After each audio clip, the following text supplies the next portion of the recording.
What's up, guys? Welcome to Grant Speaks Canes. If you're rocking with you, then you know what to do. Hit that like and subscribe button so you never miss out on a video. Today, the Miami Hurricanes beat Bethune-Cookman 45-3. There's not a lot to talk about with this game. They came out Miami and they handled business. I did want to touch on a couple of things. First of all, CJ Daniels is really that guy.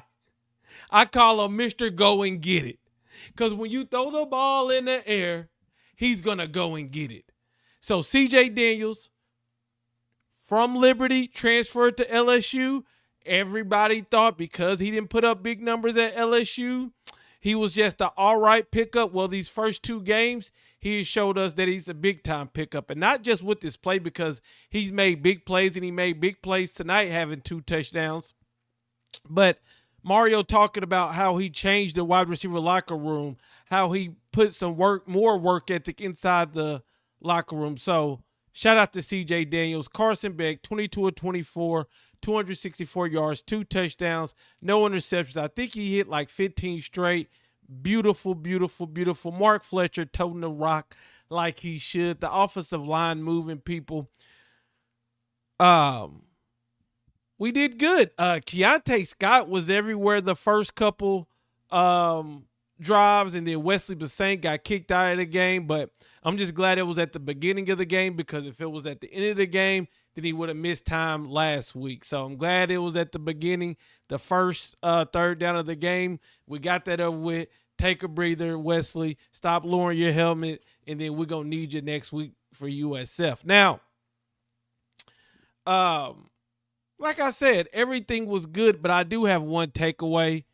Emory Williams, 8 of 12 for 77 yards. And I think Emory is a good backup. Like, if something was to happen to Carson this season or maybe next season, I think we could come up with a game plan to really lean on our running backs and win us the game. I just don't know if Emory Williams is QB1 in the future. You know, I think we've seen a lot of them, and I was really excited to see him tonight. I saw people saying, give me Luke Nickel, give me Judd. And I said, no, I want to see how Emory Williams does.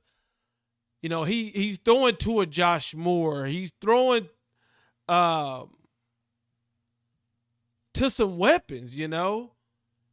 Gerald Pringer Jr., Chris Wheatley Humphrey, who he ran the ball very well. I was very impressed. I think he had 7 carries. He ran the ball very well.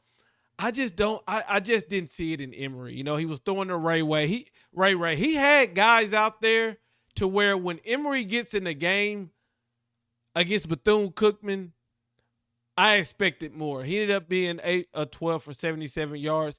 He didn't turn over the ball, but I just don't see it.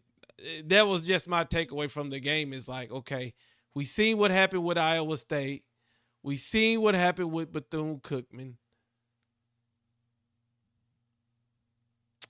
I don't know if next year, which we got to worry about this season, but, you know, I just thought Emory Williams played man tonight, and I expected him to play better against Bethune-Cookman.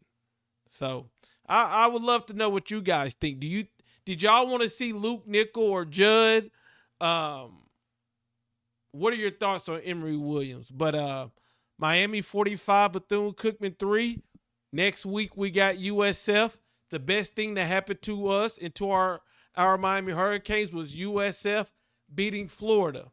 Because what that does is, if anybody was sleeping on USF, which you shouldn't have, because we know what Alex Goldish is doing with that squad, then it wakes us up. Mario can say, hey, if y'all don't get your stuff together this week, then we're going to be saying USF run Florida, and we do not want that. We don't want that. So let me know what you guys think. I'm out. Peace.